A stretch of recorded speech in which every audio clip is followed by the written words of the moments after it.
Ajonjolí de todos los moles. ¿Qué pasó con lo de la marcha? Consejeros del INE, ¿estuvieron, no estuvieron? Bueno, son los grandes beneficiarios de la concentración del domingo. Independientemente de las otras agendas políticas, está claro que algunos dicen el INE no se toca, sobre todo no se tocan las prestaciones de los consejeros, no nos han dicho cuánto se van a llevar Lorenzo Córdoba y Ciro Murayama de finiquito. Sí nos asustan con el petate del muerto, pero sí estuvieron haciendo estos llamados para que la gente acudiera, ¿no?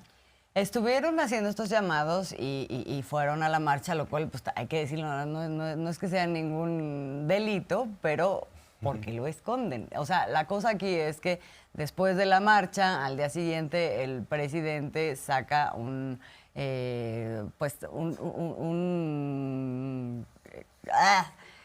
conjunto de personas que estuvieron ahí y de organizaciones, y entre ellas habla de personal del Instituto Nacional Electoral. Y ese mismo día el Instituto Nacional Electoral salió con un comunicado diciendo esto es falso, no a la desinformación, no sé qué. No, nadie convocó ni nadie fue de personal del instituto.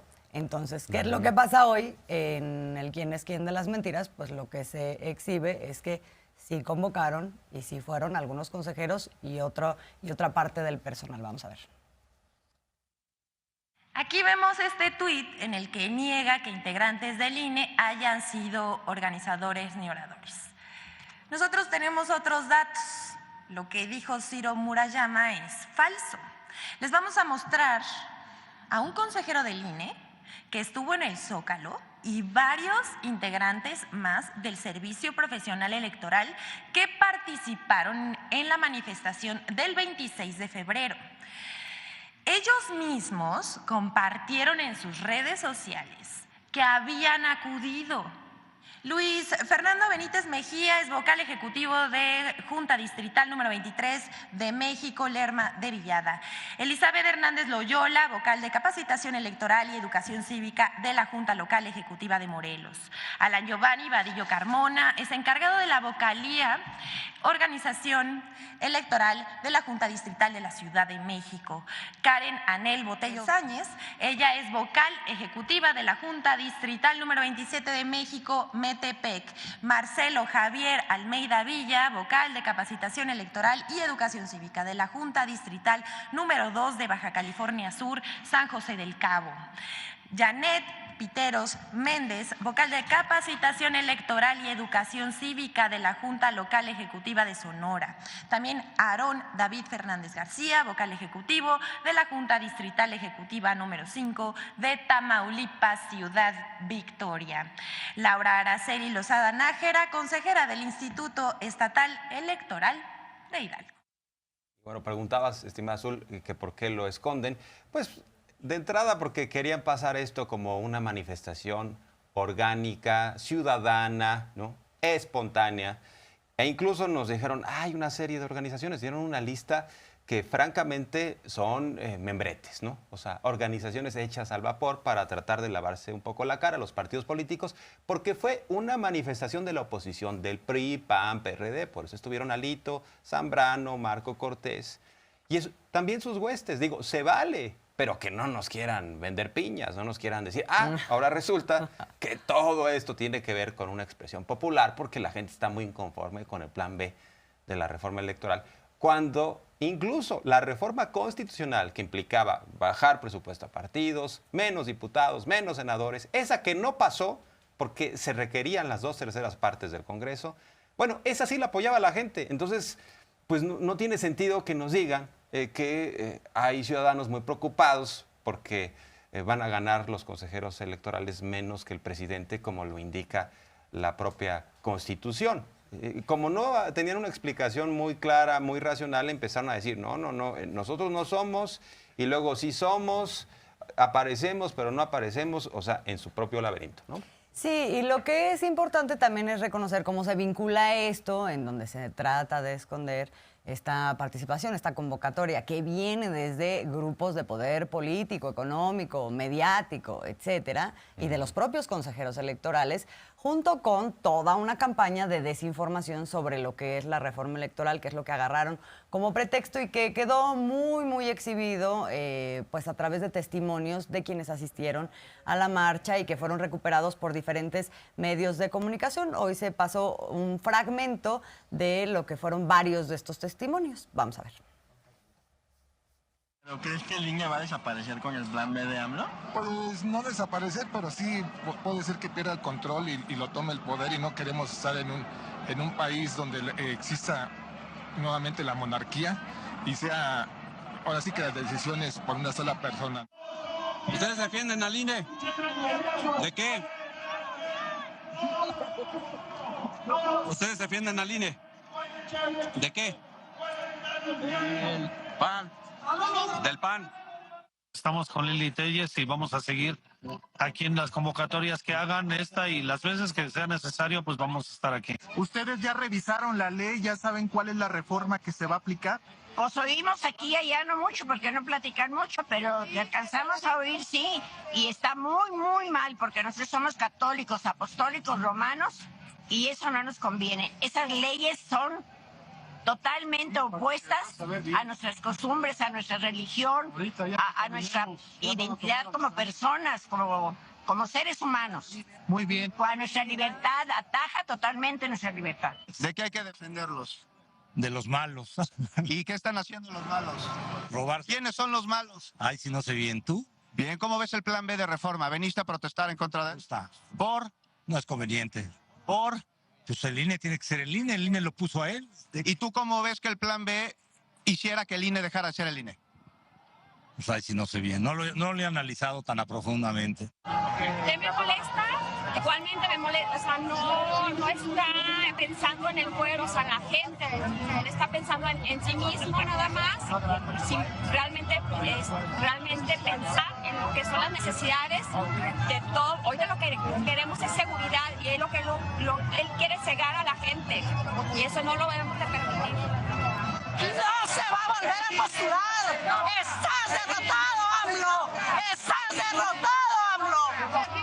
¡Y que ni crea que va a durar! ¡No se va a postular! ¡Que soporte! ¡Que es un delincuente! Así. ¿Y quién lo está defendiendo, AMLO? Oiga, ¿y Felipe Calderón cree que tenga un grado de culpa por lo de Genaro García Luna? No, fue engañado Felipe Calderón. Lo engañaron a Felipe Calderón. Y ataques con puros lugares comunes. Seremos Venezuela, seremos Cuba, quieren quitar al árbitro. Bueno, continuamente observamos este tipo de argumentaciones que tienen que ver con desinformación y con prejuicios. Y hay quienes de plano odian al presidente, todo lo que provenga de él. Lo dijo Larraqui, vamos al Zócalo, los que odiamos a Morena, los que odiamos a López Obrador. Sí. Hay quienes no se van a convencer de un solo argumento, ni de una política pública, nada les convence de López Obrador. Y hay algunos medios que francamente están entregados a otras causas porque se les acabó el apoyo, el chayo, el dinero, ¿no? Público sobre todo. Sí. Y de pronto, bueno, sí, se puede ver toda una cosmovisión en estas intervenciones, toda una serie de valores, se puede ver clasismo, se puede ver racismo, pero también hay una parte que no se puede entender, como dices, sin la participación de medios de comunicación que pues le dan un arropo a la información para específicamente establecer cosas como que la democracia está en peligro, que estamos en una dictadura, de manera corriente. Todos los días mostraron también en la conferencia matutina 2 ejemplos. A los 11 integrantes de la Suprema Corte de Justicia para que cumplan la obligación de defender la Constitución y la democracia del atropello contenido en el Plan B de la reforma electoral, la esencia de la protesta. Pese a insultos y amenazas del Poder Ejecutivo, del populismo delirante, megalómano y depredador, el Poder Judicial está obligado a dar la madre de todas las batallas legales para evitar el robo de nuestro voto y evitar que el autócrata de Palacio imponga su soberana voluntad. Cientos de miles de personas salieron a defender algo Muy sencillo. Que se respete el voto.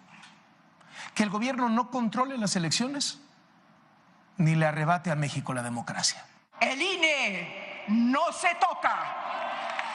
Nuestro voto no se roba. Fueron decenas de miles, el presidente dijo que más de 100,000, o sea que tienen que haber sido muchísimas más, que se movilizaron en defensa del INE y contra su reforma electoral. López Obrador obviamente descalificó la movilización y a sus asistentes.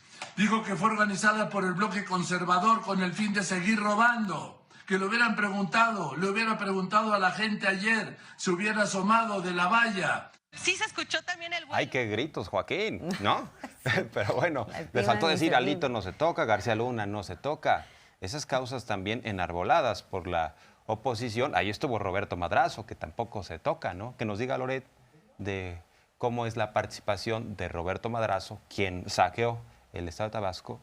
¿Cómo es la participación? ¿De qué consta la participación de Roberto Madrazo en Latinos, por ejemplo? Entonces, claro que no nos dejamos ir con la finta, pero ese discurso como taladro. En el caso de Pepe Cárdenas hay que recordar que fue muy ofensivo en contra del hijo menor de edad del presidente, a tal grado que se tuvo que disculpar con Beatriz Gutiérrez Müller. Están muy enojados con López Obrador desde que llegó y desde que existe como expresión alternativa en este país, ¿no? Sí, entonces, ¿qué pasa? Le dan este revestimiento ciudadano absolutamente a la marcha, una marcha desde este punto de vista de estos medios de comunicación absolutamente horizontal, y por otro lado, pues hacen estos planteamientos como la gente fue a defender su voto, la gente fue a defender que no se tome la decisión de quién gana en unas elecciones por parte del presidente. Entonces, lo que no han podido explicar es de qué manera la reforma hace que pues el voto está en juego que el presidente va a decidir sobre quién va a gobernar en 2024. Eso no lo han podido explicar. Sin embargo, estas construcciones categóricas, pues ahí están y están siendo reproducidas por esta porción de la población, una porción que no es menor tampoco, y por eso es importante hablar de la responsabilidad ética que tienen los medios de comunicación en todas estas cosas. Oye, ¿a Vicente Fox le preocupa el voto? Es el artífice del fraude electoral de 2006. Incluso hay una sentencia del Tribunal Electoral del Poder Judicial de la Federación que determinó que se entrometió Fox y que eso puso en riesgo todo el proceso electoral. Y el propio Fox dijo, sí, claro que cargué los dados en favor de Felipe Calderón. No les preocupa la democracia. En el fondo no fue esa, digamos, expresión, o no fue la intención de la marcha del domingo, el de que haya procesos democráticos libres. Y en el fondo es el privilegio, el regresar a capturar el presupuesto, el tráfico de influencias. Y a propósito de este tipo de agendas, pues está la de Claudio X González, que es quien organizó esta movilización y ha sido exhibido otra vez por López Obrador, ¿no? Sí, pues recordando, ¿no? O sea, porque si partimos de que esto se basa en las mentiras y por otro lado en la amnesia, a quien nos gusta la amnesia, y uno de los convocantes, que es este empresario, Claudio X González, pues tuvo un otro momento, era el gran defensor de la democracia, de los derechos humanos también por ahí, pues ¿quién era Claudio X González? Quedó desnudado el día de hoy cuando se estaba impulsando esta reforma educativa, que fue más bien pues una reforma que empujó la represión contra maestros. ¿Cómo se resuelve esto? Pues aplicando la ley, descontando los días a los maestros que están aquí, dejando sin más de 900,000 niños en Oaxaca sin clases. Hay que descontarles el día. ¿Faltan 3 días? Pues hay que despedir a algunos de ellos para que los demás entiendan que tienen que regresar al salón. Digo, el Estado de Derecho aplicado con cuidado a los derechos humanos de las personas, eso no es represión, eso es Estado de Derecho. Y en mi opinión, esa es la fórmula que se tiene que seguir. ¿Se tiene que despedir a todos los maestros de Oaxaca? No. Con que despidas a algunos y con que proceses a algunos de los líderes que evidentemente son delincuentes, con que hagas eso, los demás van a entender la señal. Pero tienes que ser firme en la señal, porque si tú apresas a un líder porque tienes elementos para procesarlo y, por otro lado, despides a algunos y luego te vienen a reclamar y cedes, entonces el mensaje es: la ley no cuenta. Pues eso... Pero lo siguió a pie de la letra Peña, porque hubo masacres de maestros, de líderes, y esa fue la recomendación de Claudio X González. Casos armados, ahí sí, para que vean, les armaban los casos, los criminalizaban, los metieron a la cárcel, y esto fue avalado por los mismos que hoy dicen se está militarizando el país.